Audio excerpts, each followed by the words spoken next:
नमस्कार,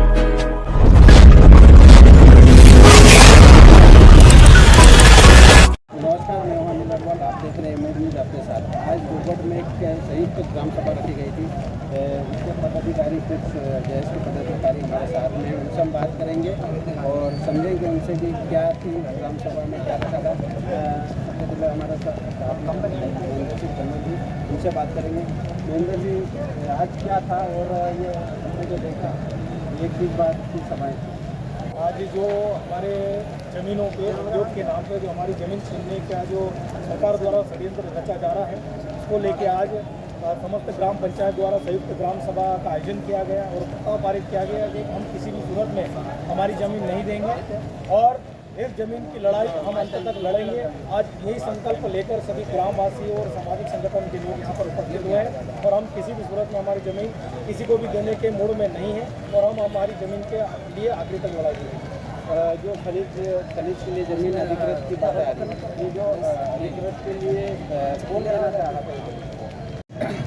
मध्य प्रदेश और भारत सरकार द्वारा आज लिखित है, तो इससे तो ये स्पष्ट हो जाता है कि इस जमीन को सरकार और प्रशासन द्वारा मिलीभगत से लिए जा रही है। इसमें सबसे बड़ी जो है इस मध्य प्रदेश में सरकार है, शिवराज सरकार, उनका ही हस्तक्षेप है। और ये आज ग्राम सभा नहीं हुई है, लगातार जब से ये गाँव लेवल पे सर्वे हुआ है उस समय से ही ग्राम सभा गठित होकर उसका विरोध कर रहे हैं। लेकिन बार बार पुनरावृत्ति दोहराने के तौर पे एसडीएम महोदय से सवाल जवाब करने के लिए एक ग्राम सभा रखी है क्योंकि उसके पूर्व भी हम लोगों ने ग्राम सभा का ठहरा प्रस्ताव पारित करके एसडीएम महोदय को दे चुके हैं। लेकिन उनका जिला कलेक्टर महोदय का कहना है ये अफवाहें हैं, तो फिर ये लोग कहाँ से आ रहे हैं। इसी संबंध में सभा हुई थी। वर्तमान कलेक्टर ने अभी बताया था कि ये जो चीज़ें पत्र वगैरह वायरल हो रहे हैं और ये जो लोग आ रहे हैं ये अफवाह है, उनके बारे में आप क्या कहेंगे? देखिए, बीजेपी का विकास आदिवासी समाज के अस्तित्व पर कितना भारी पड़ रहा है ये आज गोबर की धरती पे देख रहे हैं। इससे पहले हमने कांग्रेस का विकासवाद देखा था जिसमें सरदार सरोवर बांध बनाया था और किस हद तक यहाँ पे पलायन हुआ था। आज वह आदिवासी किस स्थिति में है ये सरकार बताना नहीं चाहती है। हम उसको बताते हैं, सरकार उसको मान नहीं रही है। आज जो विरोध हुआ इसको दबाने के लिए राज्य और केंद्र की सरकार है, यहाँ जो संगठन सक्रिय है, जो आदिवासी समाज सक्रिय है, उन्हें दबाने की कोशिश करेगा और कहेगा कि ये अलगाववादी है, ये नक्सलवादी है, ये राष्ट्र विरोधी है, ये सारे आरोप लगाएंगे। लेकिन हमें बीजेपी और केंद्र के नरेंद्र मोदी जी की सरकार से कोई अपेक्षा नहीं है। हम उनके सच को जानते हैं और हम अपने अस्तित्व के लिए आदिवासी समाज के लिए लड़ते रहे हैं, लड़ रहे हैं और भविष्य में भी लड़ते रहेंगे। ये करीबन 6 महीने पहले एक पत्र वायरल हुआ था कलेक्टर से, जो वन विभाग को भी लिखा था और हमारे जोगढ़ तहसीलदार में भी आया था। वो पत्र को वायरल होते ही यहाँ के जो स्थानीय किसान हैं और सामाजिक संगठन है जैसे उन्होंने विरोध किया था और ज्ञापन भी दिया था एसडीएम महोदय को। वो पत्र को एसडीएम महोदय और पिछले कलेक्टर को उन्होंने भी बोला था कि ये अफवाह है और ये मालता करने के अलावा ये जो अफवाह कर रहा है।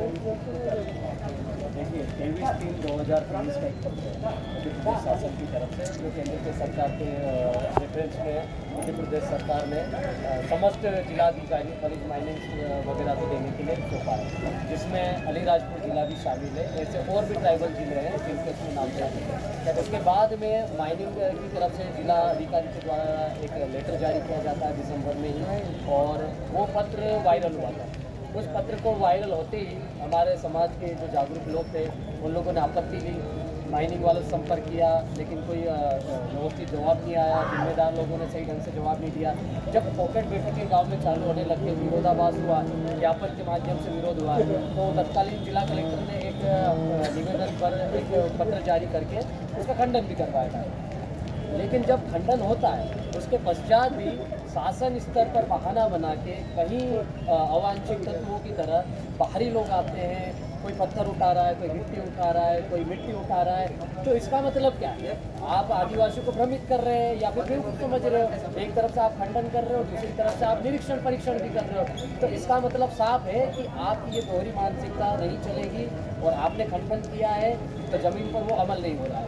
अभी 4 दिन पहले जब आप लोग बैठक कर रहे थे लगातार, जिला पंचायत सदस्य, जनपद सदस्य, सरपंच और जितने भी गाँव के जिम्मेदार लोग थे गाँव में, उसी दौरान इतना गर्म माहौल होने के पश्चात भी अलीराजपुर जिले के ही 2 उसमें पूर्व माइनिंग इंस्पेक्टर भी शामिल है, तो वो आके ना उसी गांव में जाते हैं, संवेदनशील एरिया में जाते हैं, घुसते हैं और फिर पत्थर उठा के चुरा के लाके भागते हुए पकड़े जाते हैं।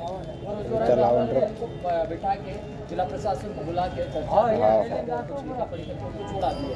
लेकिन ये इस तरह की जो घटनाएं हो रही हैं बार बार, ये कहीं ना कहीं आदिवासी समाज में जनाक्रोश पैदा कर रही है। निश्चित रूप से शासन यदि इस चीज़ को संज्ञान में नहीं लेता है और आदिवासियों की जो मांगे हैं ज़मीन नहीं लेने की, उस पर विचार नहीं करता है, तो इसका बहुत भयंकर भारी परिणाम भविष्य में भुगतना पड़ेगा, चाहे वो सरकार क्या कर दे।